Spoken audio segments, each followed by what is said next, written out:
नमस्कार जय जगन्नाथ बंधुगण। आजिर किछि साधारण ज्ञान को नहीं आमे आपनक निकटरे आरंभ करने पूर्व आम चैनल टी को सब्सक्राइब करनियंतु। प्रश्न रही ओडिशार बड़ ठाकुर किए? आपण मानक पई समय आरंभ हो जाइछि।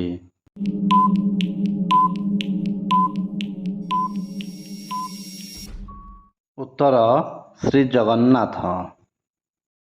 एबे परवर्ती प्रश्न, ओडिशार बड़ मंदिर काहाकू कहा जाए? आपण मान पई पुणी समय आरंभ हो जाइछि।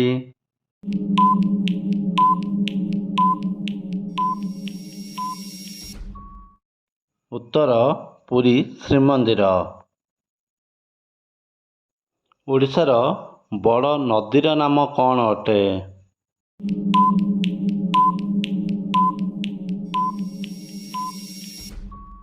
उत्तर हेउछि महानदी। आयतन दृष्टि ओडिशार बड़ जिल्लार नाम कौन अटे?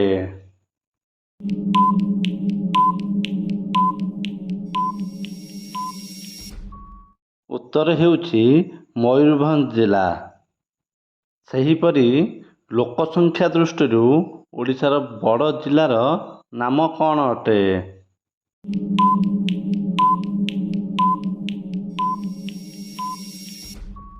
एहार उत्तर हेउछि गंजाम जिला। ओडिशार बड़ बंदरर नाम कौन अटे?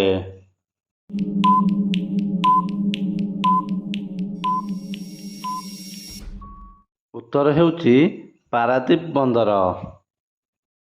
कहिले देखि ओडिशार बृहत्तम ह्रदर नाम कौन अटे? आपनक पई समय आरंभ हो जाइछि।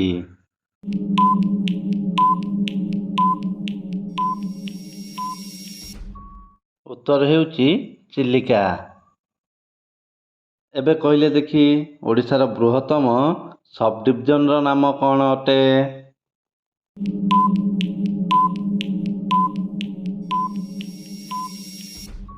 उत्तर हेउछि मालकानगिरी।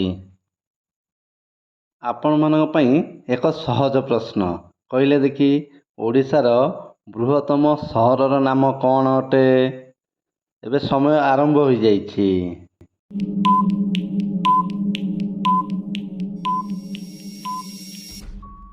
एहार उत्तर हेउछि कटक सहर।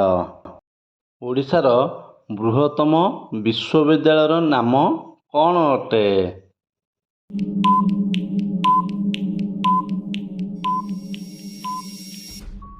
एहार उत्तर हेउछि उत्कल विश्वविद्यालय भुवनेश्वर। आउ एक सहज प्रश्न, कहिले देखि ओडिशार बृहत्तम कॉलेजर नाम कौन अटे?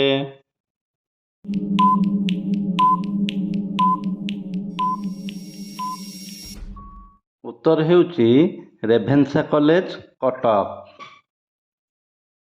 परवर्ती प्रश्न, ओडिशार बृहत्तम उच्च विद्यालयर नाम कौन?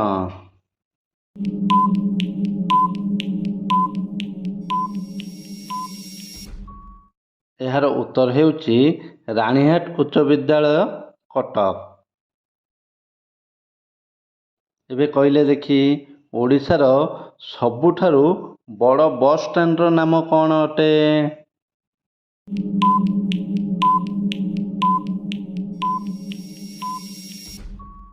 एहार उत्तर हेउछि बरमुंडा बस स्टैंड।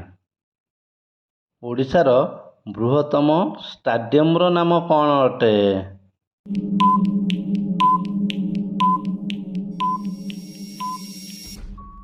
उत्तर हेउछि बारवाटी स्टाडियम। कहिले देखि ओडिशार बृहत्तम ग्रामर नाम कौन अटे?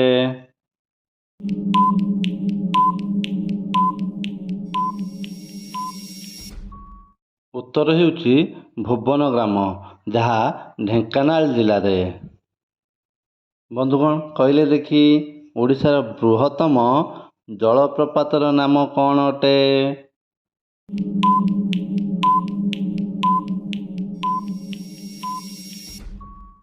उत्तर हेउछि डुडुमा जलप्रपात। ଏବେ ଆମ ସଂସ୍କୃତି ବା ଐତିହ୍ୟ ଉପରେ ଏକ ପ୍ରଶ୍ନ। ଓଡ଼ିଶାର ବୃହତ୍ତମ ମଠର ନାମ କ'ଣ ଅଟେ?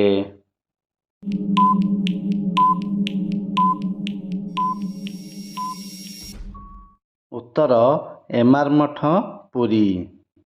କହିଲେ ଦେଖି ଓଡ଼ିଶାର ବୃହତ୍ତମ ପାଚେରୀର ନାମ କ'ଣ ଅଟେ?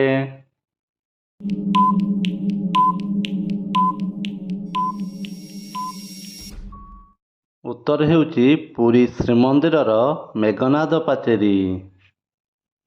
ଏବେ କହିଲେ ଦେଖି ଓଡ଼ିଶାର ବୃହତ୍ତମ ପର୍ବତର ନାମ କ'ଣ ଅଟେ?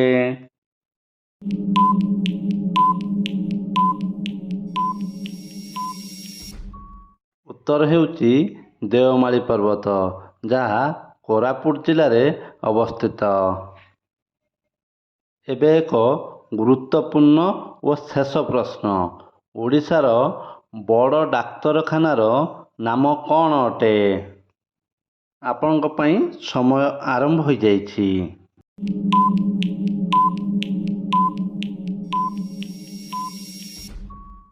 ଏହାର ଉତ୍ତର ହେଉଛି ଶ୍ରୀରାମଚନ୍ଦ୍ର ଭଞ୍ଜ ମେଡ଼ିକାଲ କଲେଜ, କଟକ। ଆପଣଙ୍କୁ ଅନେକ ଅନେକ ଧନ୍ୟବାଦ। ଆମ ଚ୍ୟାନେଲଟିକୁ ସବସ୍କ୍ରାଇବ୍ କରିବା ପାଇଁ ପୁନର୍ବାର ଅନୁରୋଧ କରୁଛୁ।